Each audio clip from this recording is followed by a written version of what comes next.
Again, you're an expert here on goalie tandems and how they were historically shaped up for a starter or a backup, and now we're maybe seeing more 1A, 1B. But it's Calgary. You can say Vladar has been better than Markstrom. You could sit there and say, hey, Samsonov and Murray have got this thing going. But at some point, a guy wants to know he's the man, doesn't he?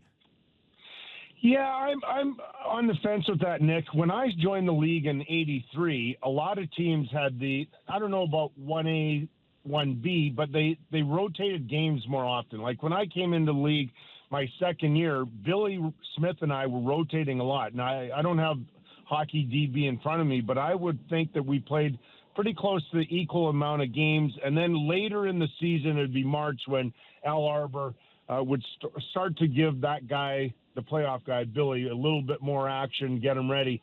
And I still think that works in today's game. And some of the games, wasn't it Grant Fuhr that set the record? I think 69 games. Somebody could correct me, but 69 games in a season. I think that's too much. Now, depending on your style, like New Jersey got away with Marty Brodeur. He's a special, unique athlete.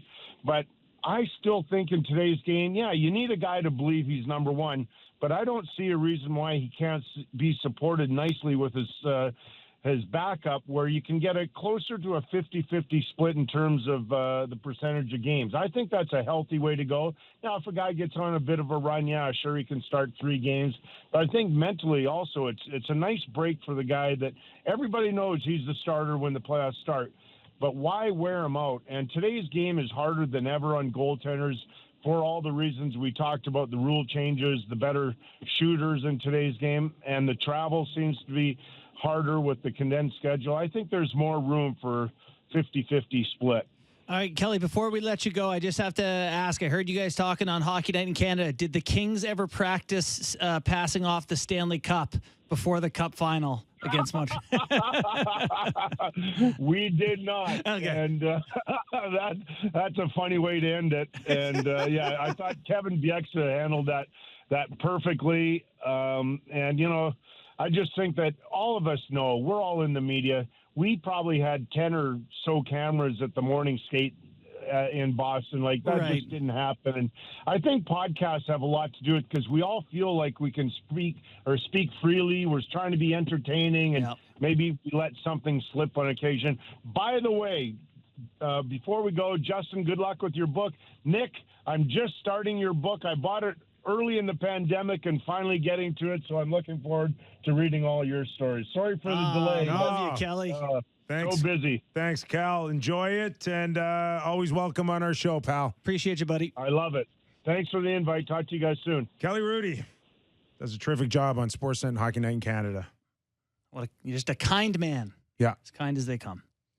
Is there, and I don't know whether it's the Leafs or anyone else, but is there a scenario where you see that, I don't know, a team wins a Stanley Cup using like 2 goalies, and actually in the final alternating starts?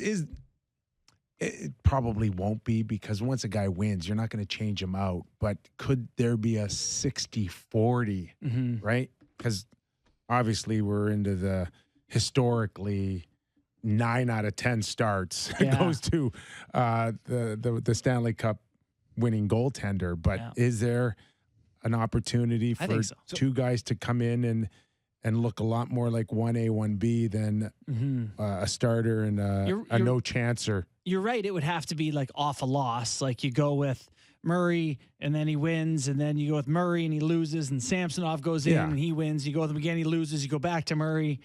A starter to lose his spot has to lose 2 bad games. Too bad, and then the seed is planted for a goaltending change.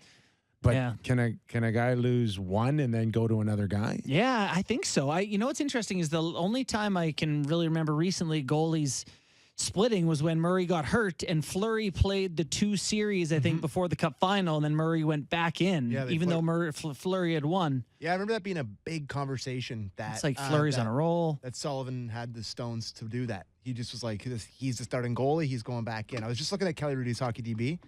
These are the amount of games he played when he was with the Islanders. He played 12 in his first season, but then he played 41, 45, 46, 47, 50. Yeah. So, And those were all with Billy Smith? a couple of Or them. was there Roley? A couple of them were Billy Smith Rolling only played Melanson, yeah. Rolly the goalie. in the last season.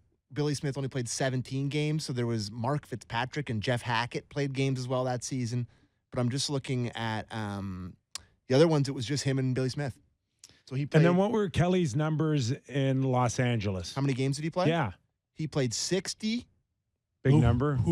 So starting in 89-90, he played 52. Then he went 47, 60, 50, 64. Woo. And then 35, 36. And the Stanley Cup year was one of the 60s? Yeah, right? 93, 94. That's Yeah. when we went to the final. Yeah. I remember being like 4 years And old, how many- scored my how first goal in Kelly Hrudey after a practice. How many playoff games did he play in that Montreal I'm looking Stanley right- Cup final? Let me look right now. Had to have been 20. 20? Against Montreal? No, the whole playoffs. Oh, the whole playoffs. Yeah, the whole Yeah, playoffs. sorry. Montreal went to OT, 7 games. Would they have played into 18, 20 OT 11 games that year? times. Sorry. Yeah, no, I'm just rambling. I'm looking it up here. Yeah. It's not on Hockey DB. That's got to be the it's a lot podcast of listeners' hockey. favorite part of our show where we just wait for Sam to look things up.